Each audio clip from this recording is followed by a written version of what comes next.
Okay, good morning, everyone. Welcome to Actsafe Injury Prevention Week. We will discuss about returning to work and the living era of COVID-19. My name is Natalie. I will be your moderator for this session. As Canada begins to slowly open up and with restrictions on physical distancing, many people will be expected to go back to work in regular routine, require them to leave the comfort and safety of their house. Having to go back to work during this times can leave many people with increasing feelings of stress and anxiety. In this session, attendants will gain useful skills and knowledge for dealing with stress and anxiety about going back to work, and will gain knowledge about how to effectively communicate and manage their concerns, both personally and in the workplace as well. Our presenter today is Dr. Jyoti Samra. Dr. Jyoti Samra is a national leader on issues relating to physical, psychological health, wellness, and resilience, and a highly regarded expert in psychological health and safety. Over the past 2 decades, she has been involved in numerous national initiatives with contribution to policy change in Canada. And she is a founding and ongoing member of the CSA Technical Committee that developed the national standard of Canada for physiological health and safety in the workplace. Welcome, Dr. Samra. Thank you so much, Natalie, for that introduction, and welcome everybody. Thank you for taking time to attend today's session on returning to life and work in the era of COVID.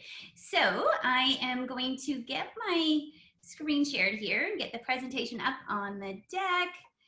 And I'll just get a little check once it's up to make sure. Just a moment. All right, so if I could please have a check that you can see me and you can see the title slide. Yeah, you can be seen, Dr. Samra. Thumbs up. Okay, wonderful. Welcome to today's session on returning to work and life in the era of COVID-19.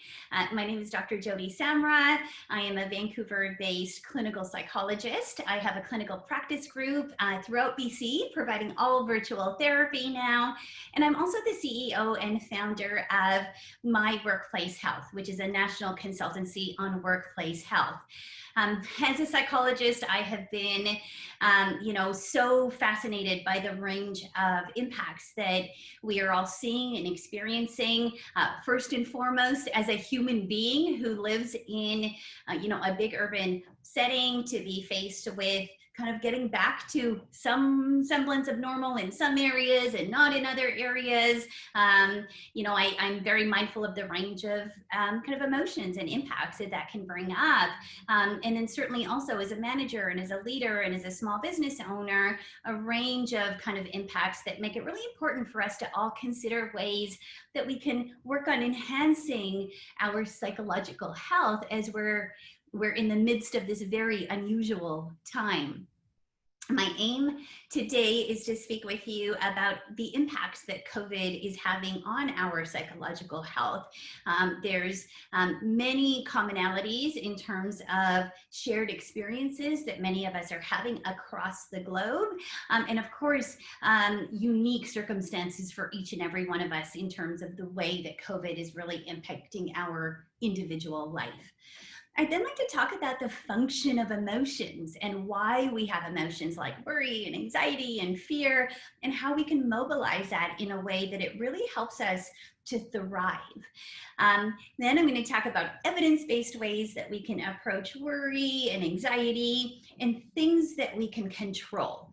And so there is so much that is out of our control right now.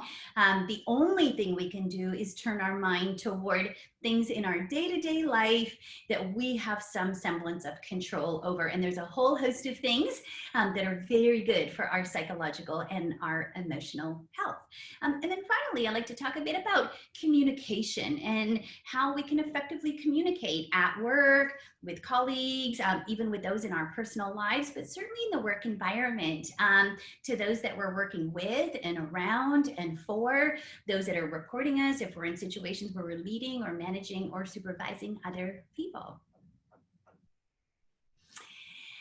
So now we can't control the experience of anxiety that we have. And in fact, the fact that we are experiencing things like anxiety and worry and nervousness and apprehension is a very good thing. Our emotions are serving some very important functions. And so we don't want to do away with the emotional reaction, but what we can do and what we all need to think about ways that we can do is controlling our responses toward that anxiety. So mobilizing our anxiety and then controlling the way that we respond to it and manage it. Now, COVID-19, I mean, my goodness, the topic of the century that has flipped our lives upside down and impacted every drop of everything we do, from the way that we work, from the way that we interact with even loved ones in our life, from the way that we go to the grocery store, right? All of the pragmatic logistical changes that all of us have experienced.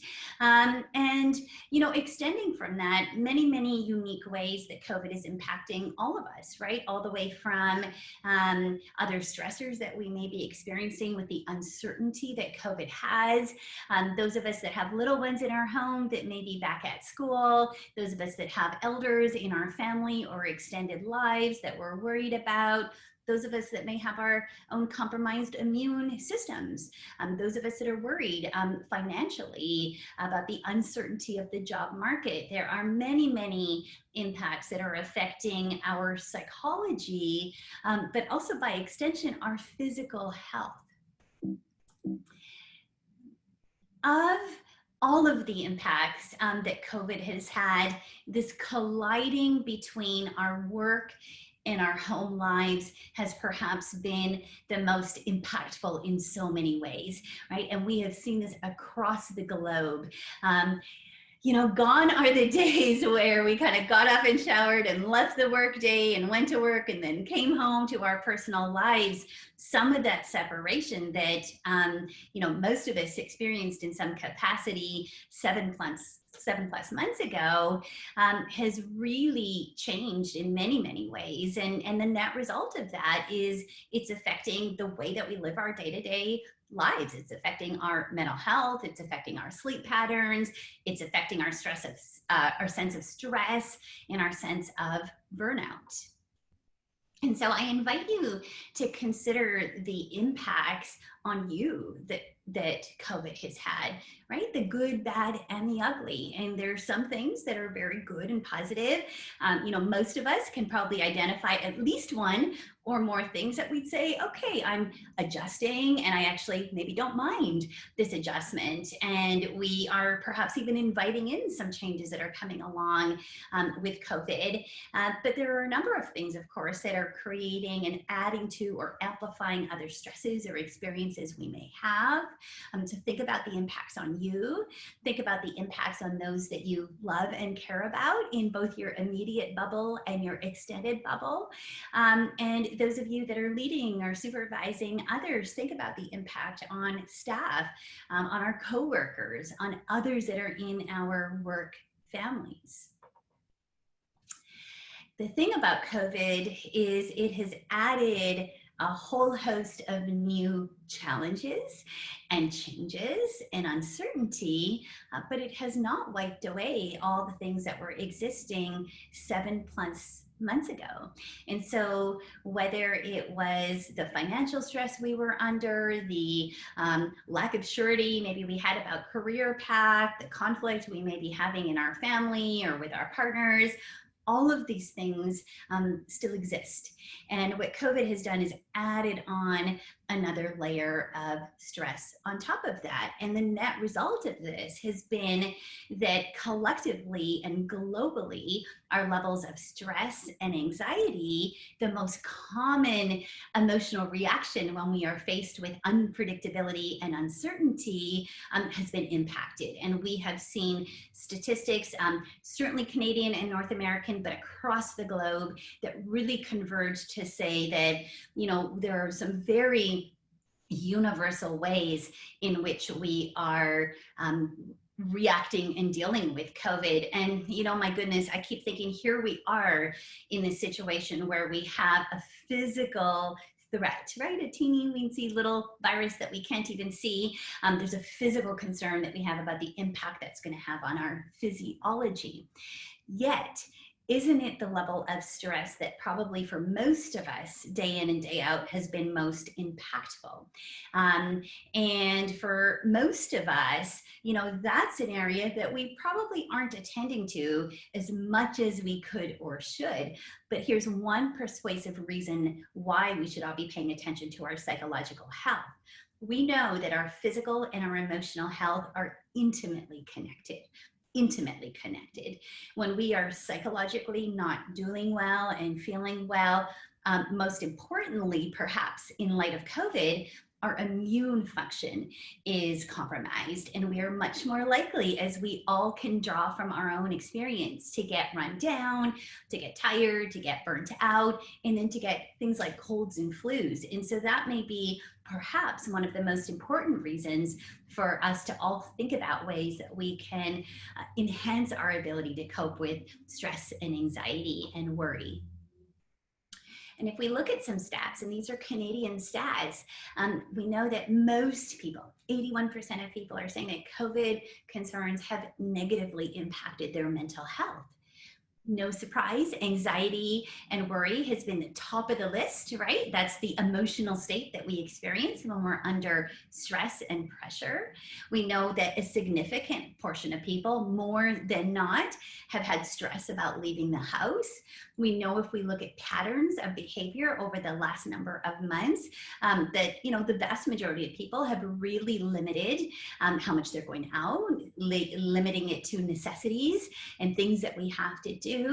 And if we look at returning to work, and here we know we're all in different various stages that are very fluid and changing, right? It's hard to know how things are going to continue to evolve over coming months, but what we do know is we do not yet have a stability and a predictability around that. And only about 40% of people are comfortable with resuming work in the way that we normally do. And this is, very early on, we've started to see things like anxiety rates quadrupling since COVID hit, depression rates doubling since COVID hit. And so very significant impacts on our psychological health.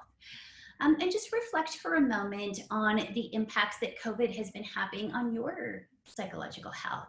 Think about your just day-to-day quality of life.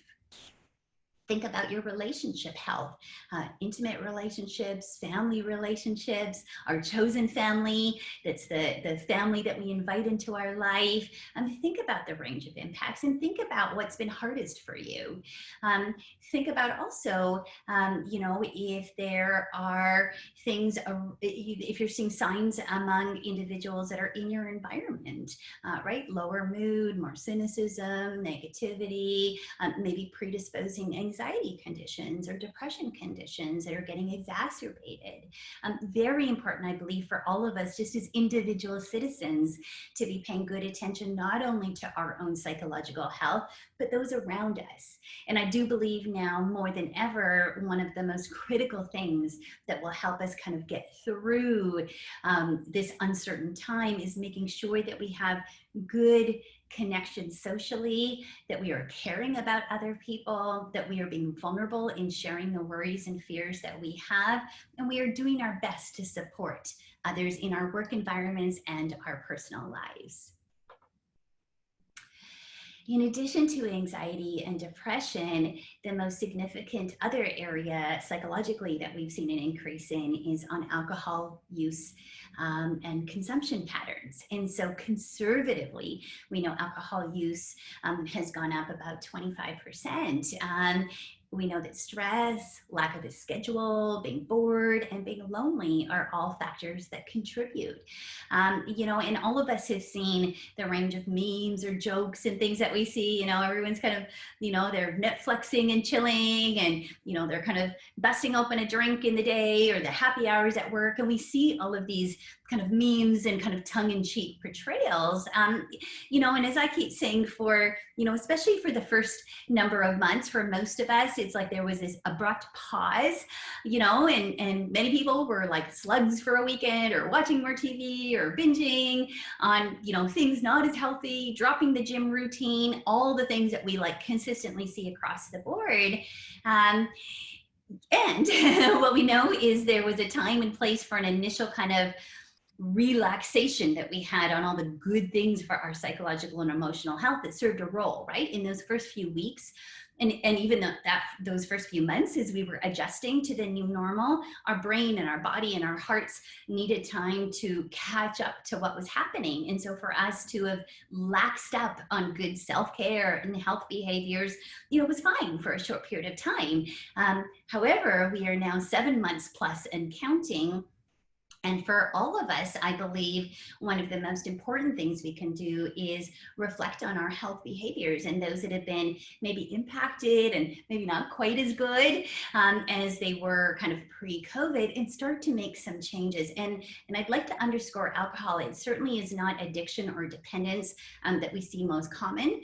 We just see drinking patterns that are what we refer to as hazardous drinking, which means drinking more than is good for your physical health.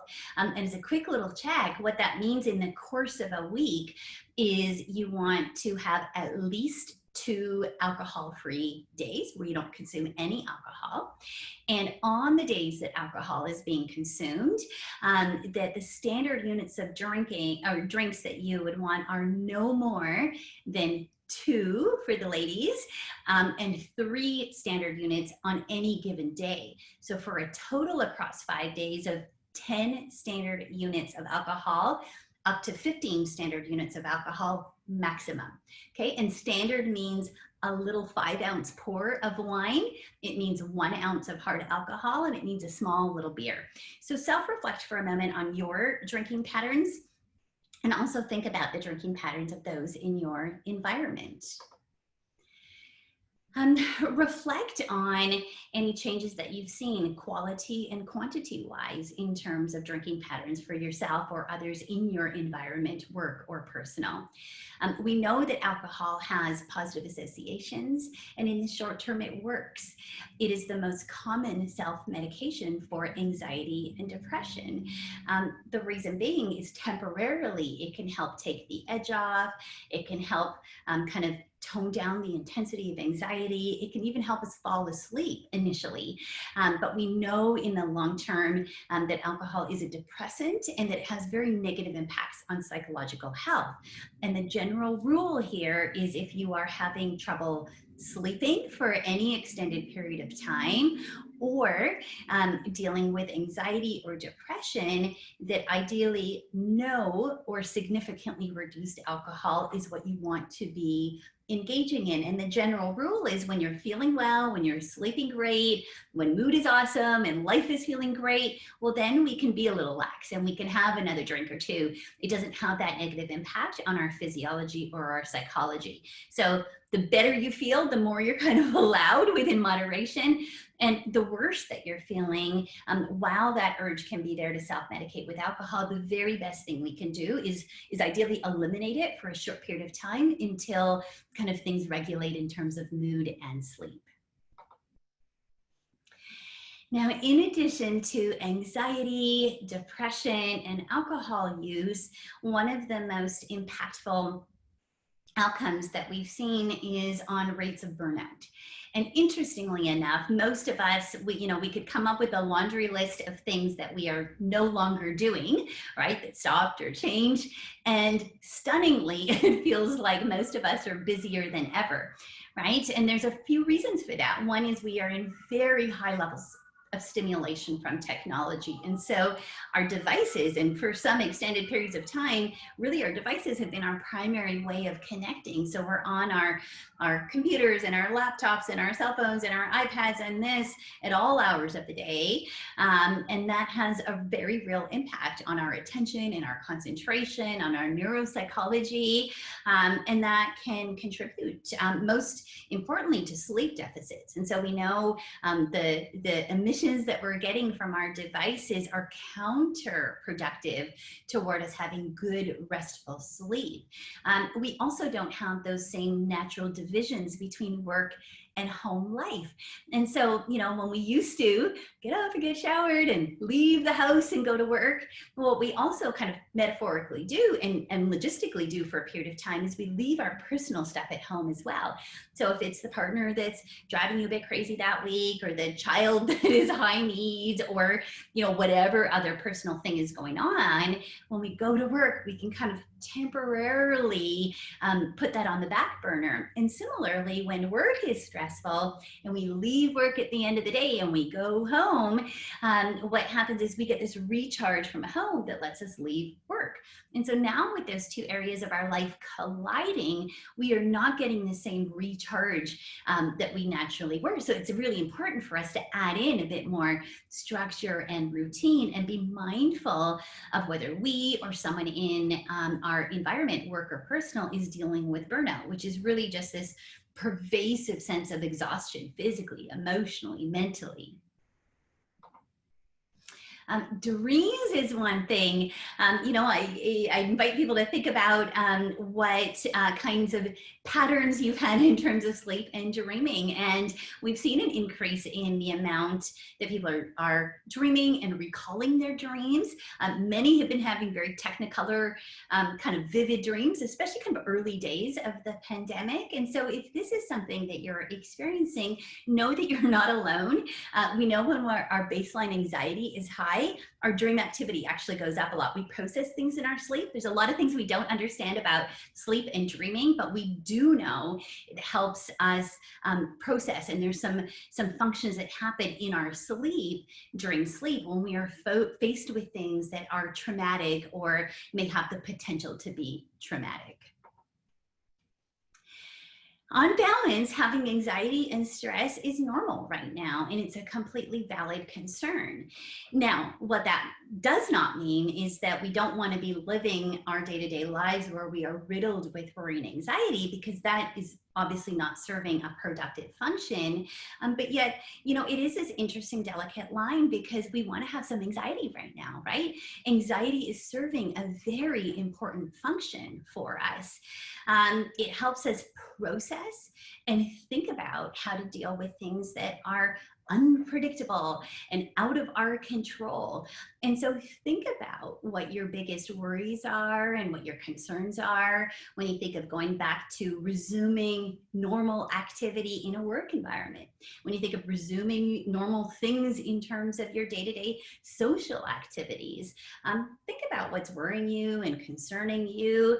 Now you want to pay attention to it. You don't want to do away with it, because when we're worried and anxious, our brain is actually processing very rapidly. It's starting to create scenarios and it's thinking through all these situations, and there's a preparation component that comes along with that for us. However, what we really want to be mindful of is being very intentional about pinpointing and identifying what our specific worries and fears are. I invite, if you're so inclined, you to think about getting pen to paper and just writing out in very specific sentences the things that you have concerns about. The reason is, when we can articulate all of what's happening up in our brain when we're feeling anxious and stressed, and articulate it into something kind of black and white that we can see, it helps us hone in on the very specific element that we are having the most concern about. And that can really help us know what to do next from an antidote end. all of our emotions, including the good, bad, and the ugly, serve some very important functions.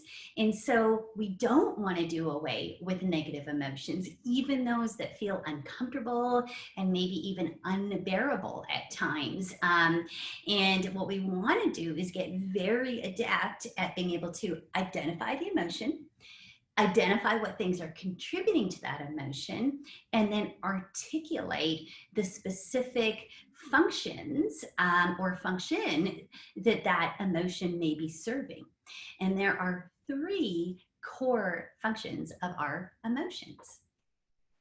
The very first function of our emotions is that it can motivate action. And so when we look at stress and anxiety and worry, there's a very motivational component that comes along. And many of us have heard of the fight, flight, or freeze response. So that's our stress response, and it gets us to act. And so if we're not feeling worried when we leave our apartment to go down the elevator and go into a busy grocery store, well, then we're probably not going to be as likely to engage in good, healthy and safe behaviors, right? The fact that we're having that worry, the fact that we're experiencing this subjective kind of stress or increased physiological arousal gets our brain to say, there's something that I need to do differently. So you want to identify when you're experiencing a negative emotion, in particular stress or worry. Is there some action to be taken here? And that's a very good question to ask yourself. And so, whether it's the worry or anxiety that you're waking up with in the morning, or whether it's waking up in the middle of the night, the magic bewitching hour of kind of 3:30 to 4:30 is a prime one for when our thoughts take over in the morning. We're wired and we're thinking. Try to get very specific at identifying what the specific thing is that you're worried about, and then just ask yourself one simple question: what's the action to be taken? And that can often guide us on what we need to do. Now, if there's no useful action, then we kind of want to think about putting that emotion into the outbox. A second core function of our emotions, in addition to the action function that it serves, is the function to communicate things. So our emotions are really important in helping us communicate things to other people. So we are fundamentally social creatures. Our social connections, our social relationships are the single most important factor that can help us live a very long, healthy, happy life. We know our social relationships are actually one of the most important factors to reach that number of 100. We know that loneliness kills. We know that when our emotional burden is shared with people that we trust and care about and that care for us, that we can not just survive difficult times and even like extremely traumatic and awful times, but we can thrive in the face of that. And so now, I keep thinking physical distancing is the term that we should be using. We should be socially connecting. We don't have to be in person to socially connect. Does it help and does it feel a little bit better and different? Absolutely. There is no doubt that the power of a human being in our environment, that, touch and connection and proximity is important. Yet the beauty of living in 2020 and having all of these technological things at our disposal, as crazy making as they may be at times, is that they can allow us to connect and communicate. And so think about when you're feeling stressed or emotional or overwhelmed with anxiety or worry, what's the communication function? And so now within our work environments, interestingly enough, I saw some recent stats, Canadian, that said 43% of people said that their boss hadn't even asked them how COVID was affecting them. 43% of people. I thought, how is it that almost half of people have like an immediate supervisor or boss that isn't even asking them how they're dealing with COVID? Well, how the heck then are you going to know what adjustments or supports or accommodation or flexibility somebody needs at work if you don't even know a little bit of their circumstance. This does not mean that we dive into the ins and outs personally of someone's life. You know, sometimes we develop really solid, you know, friendships and relationships where we learn much more about people, but we can have very good, productive, healthy, civil, respectful relationships without knowing the ins and outs of others' lives as well. Think about, though, ways that you can connect more. Think about if you have worry or stress. Are there questions that you need to ask at work? Are there things that you need to understand? Are there things that you need to express to a manager or a supervisor or a leader? And similarly, if you are leading or supervising somebody and you're seeing them stressed, think about whether there's some other function from a communication end that's important. And here, setting one-to-ones in a kind of confidential time where it's not rushed and not in the midst of a whole bunch of other emergent things is the best way that we can think about enhancing good communication. Finally, in addition to action and communication, our emotions serve to self-validate or communicate important things to ourselves. And so here's the thing, living in a pandemic that we've never faced before, for which there is no rule book, which is impacting every drop of everything for people, is stressful. And we have emotional reactions because our brain and body is saying, whoa, hold on. I don't like this unpredictability. I don't like the fact that I don't know what's happening. I don't like this uncertainty. So it's a message to ourselves about things that we value and are important to us. And most of us would say, well, uncertainty and unpredictability, particularly when it comes to work and being able to make a living and have a means to the ends that are important for us, of course, that's going to be stressful. And so what do we do there is we want to think, do we need some more support? Sometimes it's being more vulnerable and open and sharing with those in our personal lives of the stressors that are weighing on us.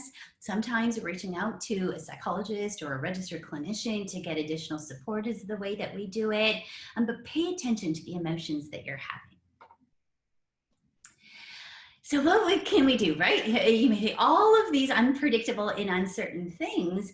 The only thing we can do is turn our mind to the things that we have control over, okay? Controlling the controllable. And there are many things. Even when we feel like many things are out of our control, there are a whole host of things that are always at our disposal and within our full locus of control.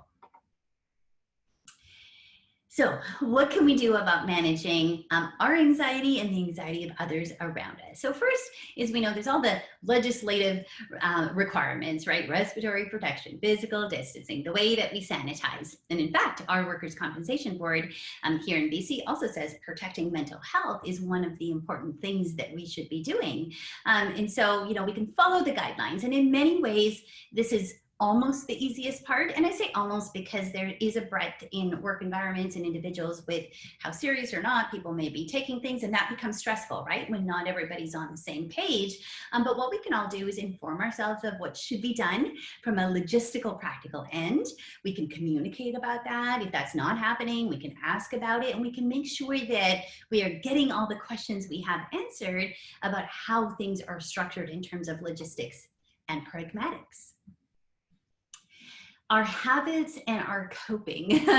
So I love this little bedspread, right? Well, if it isn't the consequences of my own actions. So what we can control is the way that we cope in the habits we engage in. So have you gotten into a habit of, you know, sitting on the couch for hours at a time? Have you gotten in a habit of, you know, unhealthy eating or unhealthy alcohol consumption?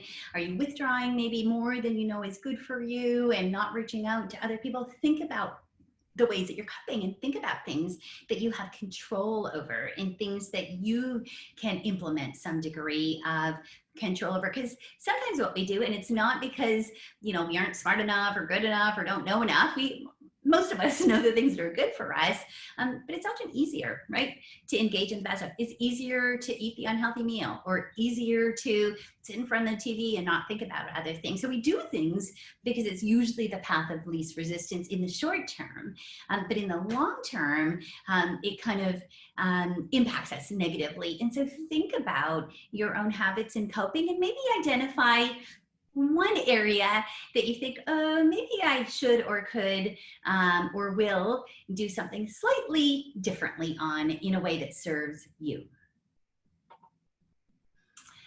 Our thoughts. So we can't control what's happening outside, but we can control what happens inside.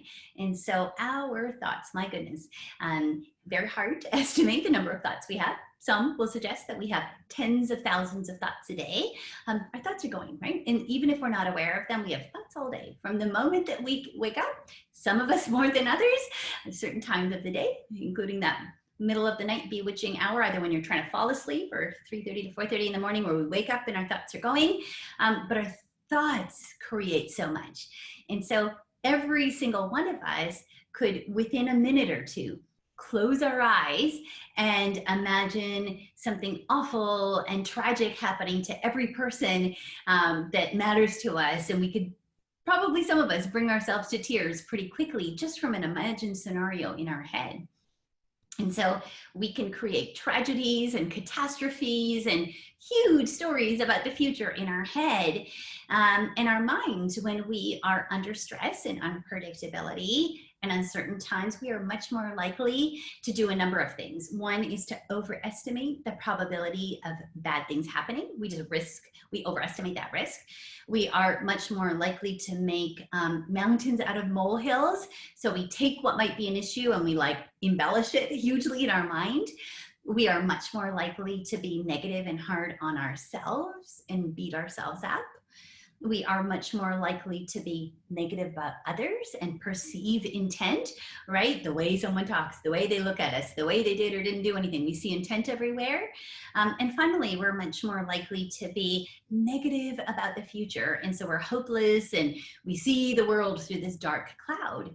And so all of this we can control, right? If we could bring our thoughts and become aware of our thoughts over time and gently revise and refine those thoughts to be more realistic, that has a positive impact on our psychological health. This doesn't mean telling ourselves fake, pretend, happy stories. It's not about just seeing the positive side. It's about being realistic. And so, for example, if you go through a breakup and then your thought is fast forwarded to, I'm going to die alone and never again fall in love. Okay, well, that's a catastrophic thought. We wouldn't change that to be, oh, life is wonderful and I'm going to see the positive side, because that's pretty invalidating, right? If you've gone through a significant relationship breakup, hopefully you're feeling some emotions, because that's going to tell you that that relationship mattered to you. So a more realistic thought, rather than I'm going to die alone, is to rein back and say, this is really hard. And it may take me some number of years to meet the right person again. You know, I've got other people in my life that are there to help support me. I'm going to do my best to lean on those. And I'm going to tell myself that each day is going to feel better than the next, right? So that's validating. We're not creating some imaginary happy story, but we're also not being catastrophic. And so think about some of the catastrophic areas or extreme areas that your thoughts go to.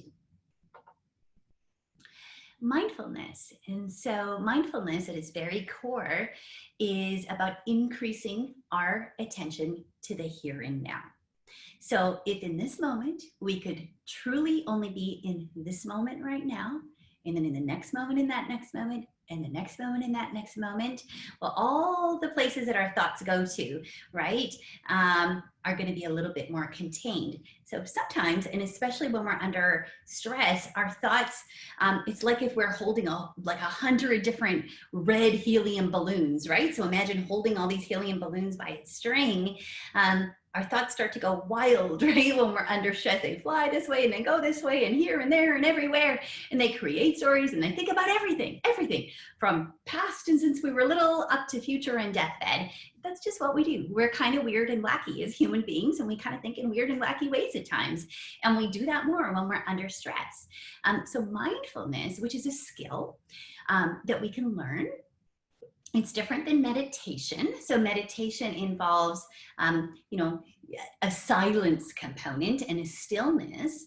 Mindfulness is actually something that we can implement in our day-to-day life. And so this minute, I could be very mindful if I'm very focused on the key message I'm going to speak about, the slide, thinking about how my body is positioned, being mindful of like right here and now. If I can draw my attention to that, that naturally helps us reduce the volume on the intensity of like catastrophic future forward thinking thoughts, right? The hopeless things that are going to happen in the future, and also our rumination about past things that have happened. And so I invite everybody to think about adding in little moments where you can learn about or practice or implement the act of bringing your attention to the here and now. And we can do that very easily by accessing our senses. And so even this minute, if you're mindful of your body positioning, if you're mindful of the feeling in the chair, or if you're standing, how that feels, if you're mindful of the audio sounds that you're hearing, if you're focusing visually on the screen, that these are all things we can train our mind to get better at, that naturally enhances our attention to the here and now, which naturally reduces it on rumination and anticipatory anxiety. Gratitude. There is a very strong science on the positive impacts that gratitude has, all the way from reducing our levels of anxiety, to enhancing our mood and reducing levels of depression, to enhancing the quality of our relationships. There's evidence that it neuroscientifically, our brain changes. We have feel-good hormones that are released. All of these positive scientific things that come from having an intentional attitude of gratitude. And this does not mean, again, telling ourselves stories of things that are false, or trying to make ourselves believe things are, lollipops and rainbows when they're stressful, but it is drawing our mind to things that we have gratitude and appreciation for on a day-to-day basis. And the way that I personally practice gratitude is most mornings, not every day, but most days. What I do in the morning, I'm a snoozer, so I like to at least get one snooze in there in the morning. It's quiet, nothing else to do or think about, and I'm try not to go into my emails immediately. But my mind will just go to a few things, big or small, that I have gratitude for in that morning moment. Another time to do it is when you're brushing your teeth, or when you're in the shower. So kind of all times that we usually can't do anything else. And so just scan through and think about 3 things, big or small, that you have gratitude for. And then what you do is, like, through the day, you keep bringing your mind back to it. And so for me, some things are regulars on my list. So you can put regulars on being in Canada. That is one regularly, pre and post-COVID, that I am regularly very thankful that this is the beautiful country that I live in, and all of the things that come along with that. Being thankful that I have the ability to work virtually and work from home. Being thankful that I've got food in the pantry. Being thankful for coffee. Being thankful for my warm bed, right? And so they don't have to be monumental things every day, but things that we think, if I didn't have that, life would feel so much worse. Because here's the thing, it almost always can feel so much worse. And we know, if we look at parts of the world where people have the highest levels of happiness and reported quality of life, it's not the areas where they have the most technological advances or the highest incomes. One of the critical ingredients is how much there is a gratitude for day-to-day things. And especially if you are not sure where safe drinking water is coming from, or whether your daughter is going to have an education, or violence in your town. I mean, these are things that you would think, many of us may think, my goodness, I could never live or be happy in a situation there. And in fact, the science will tell us that people can be. Like, it truly is this sense in our own mind that we have, and we can face even very traumatic and difficult experiences by still holding on to gratitude and gratefulness and appreciation for the things and people and elements that we have in our life. And so I invite you to think about ways that you can implement a daily gratitude practice in your life, and it doesn't have to take a single moment from anything else in your day.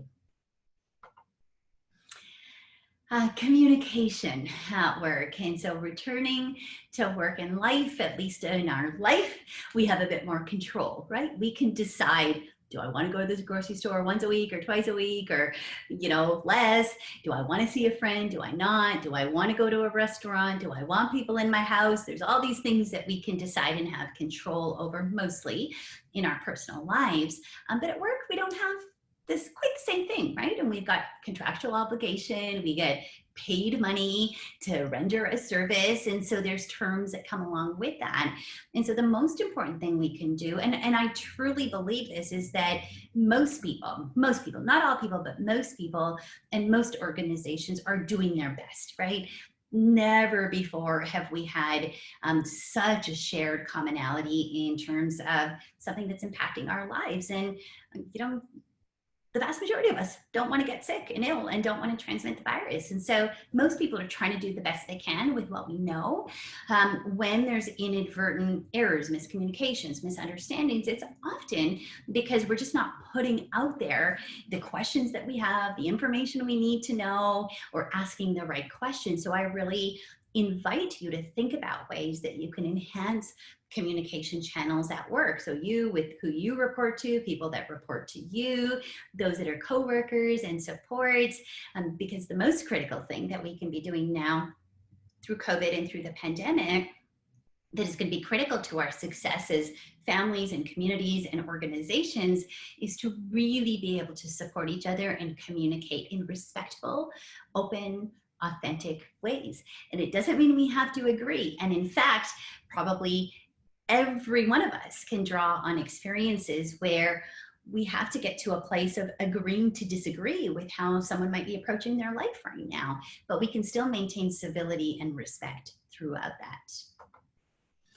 When we think about communicating, there's a few structured ways that can help us know how to effectively communicate. And this is a little mnemonic, dear man, that can help us when we need to communicate something, ask something, achieve an outcome on our objective.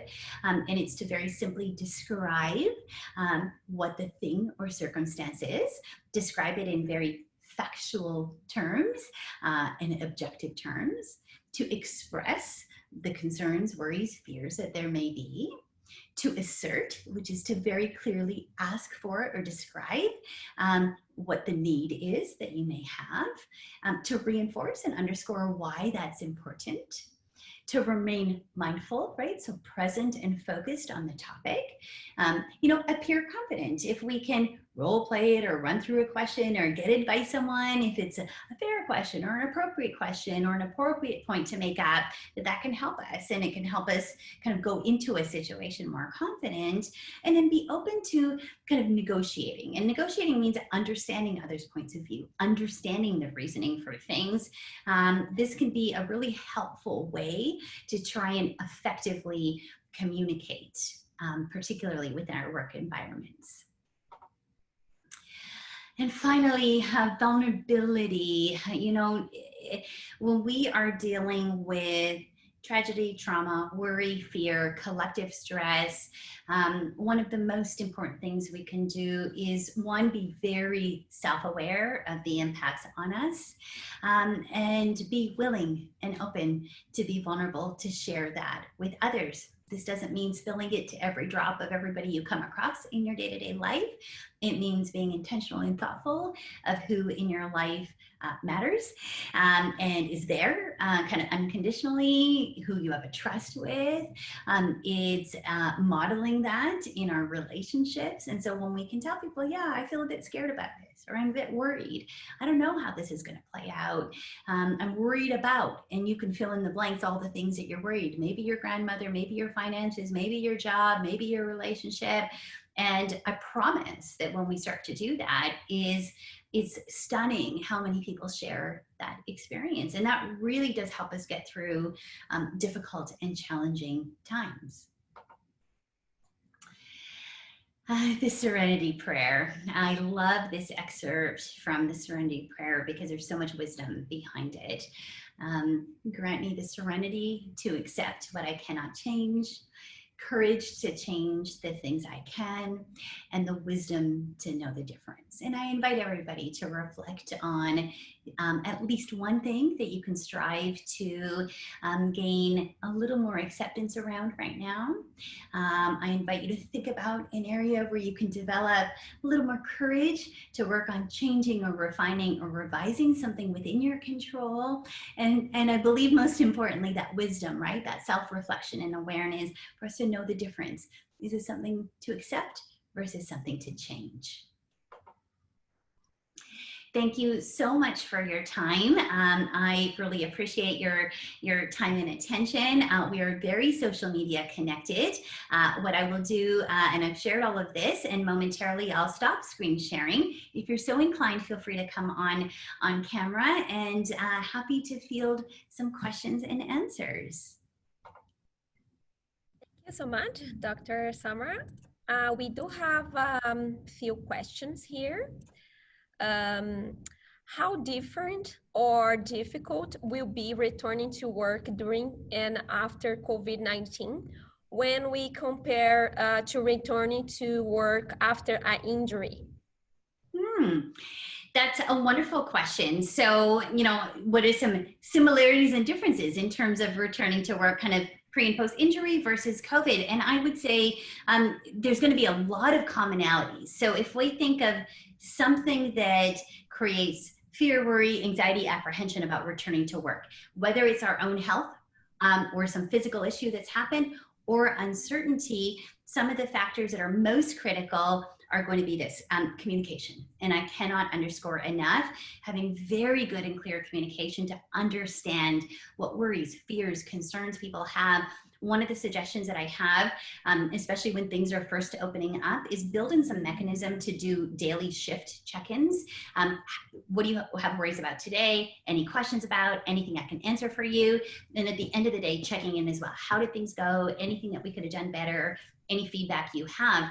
And then doing that well before that first day, work return day even happens. And this is absolutely true for physical injuries, different because in one case there's something more specific, right? When we have an injury, we have something that's happened to us that's we can demonstrate objectively. Right now with coronavirus being this very general thing out there, it's a little bit hard to know how to approach that.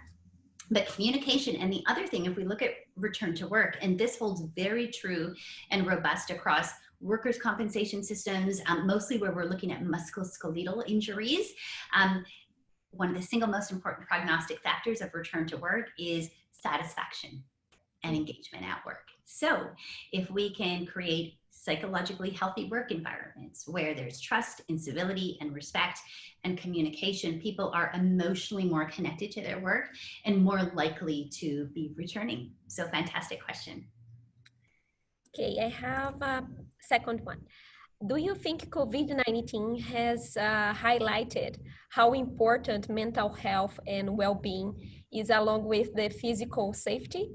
And how does this change the way companies look at health and safety? Yeah, great question, and something I spend a lot of time thinking about as a psychologist and a workplace consultant. Absolutely. Yeah, it's interesting. If this session was happening 8 months ago before COVID, I laugh now. I'm like, everybody now knows who the World Health Organization is, but I used to share this stat. And that stat is this. World Health Organization estimates mental health issues to be the leading cause of worldwide disability. Okay, so that's been established since 2017. Mental health issues worldwide have been at the top of the list. I used to, for many years, say it was number 2. Cardiac issues, cardiovascular, heart, diabetes, blood pressure, all of those were number 1. They swapped positions in 2017. Now, of course, everybody knows who the World Health Organization is. And now if we look at the facts of anxiety rates quadrupling, depression rates doubling, alcohol use going up, absolutely. Like the most, and I want to do this cautiously because it doesn't mean at all that the worst case outcome is fatality, of course, from COVID. So it's not to discount the physical impacts, but I would say every single person can experience the mental health impacts. And I keep saying every single organization, if you didn't care about, think about, believe in mental health before the pandemic, you would better make sure you attend to it now, because I believe it's going to be the critical ingredient that's going to help teams and organizations thrive through COVID and the pandemic and be successful. Okay, one more. In your opinion, will the new normal moving forward will be a mix of work from office and work from home? How the difference it will be in the various industries? And it may be easy for IT, for example, but difficult for service-based and environment industry. What do you think about that? Yeah, so the $1 million question, right? How things are going to be evolving here. So a few things. I mean, I certainly follow a lot of the business trends, and I think, again, no surprise. I think a lot of us are probably seeing this in the media, and you know, a lot of businesses are just fully fundamentally changing. So when we see companies like Twitter say people can always work from home now, that we see one of the most significant impacts is, one is mental health. Everyone's paying attention to mental health, and then number two, people are saying, okay, we got to reevaluate the way that we're doing work. One of the areas that I have had quite a strong interest in, and we've seen trends, it's very new, is the gig economy worker, right? So the worker that is kind of freelancer, independent, different time zones, kind of freelance, gig economy, digital platform workers. And so that is a trend that we were already seeing before COVID, but we have seen an exponential increase since COVID. And I believe that's going to change. And I think, you know, it's going to be an interesting time, because we are, you know, we're all individuals. What a obvious statement that is that I just made. But we all have different styles, right? And I would say I'm an extroverted introvert, which means I'm actually an introvert at heart. You know, this is great. You know, some people say, oh, I was born for this. It lets me catch up on everything and not be stimulated. Now, other ends, we see some of the groups that are at higher risk, really, truly the extroverts, right? The people that really need and want people around. And some people are saying, my goodness, I never want to work from home. I want to be back in an office. And others that'll say, I'm loving it. So I think what we're going to see, and I actually think our society and workforce is going to demand this, is workplaces are going to have to be adaptable, and they're going to have to be flexible, and they're going to have to take some time to be thoughtful about how they're changing work and who fits into where. And so I hope that answered the question. I think there were a few different pieces, and so my apologies if I didn't touch on every point in there. That was great. Thank you so much, Dr. Samara, for presenting here today. Our time has come to a close. If you want to learn more about this subject, please visit us at www.actsafe.ca, where we will have additional resources and links to all our AIP Week presenters' websites. Once again, on behalf of Dr. Samara and Actsafe Safety Association, I wanted to thank you for joining us today and supporting us in our annual Safety Week. One of the best ways of dealing with mental health awareness is by showing support to everyone, working to make a difference. Thank you so much. Take care. Goodbye. Stay safe.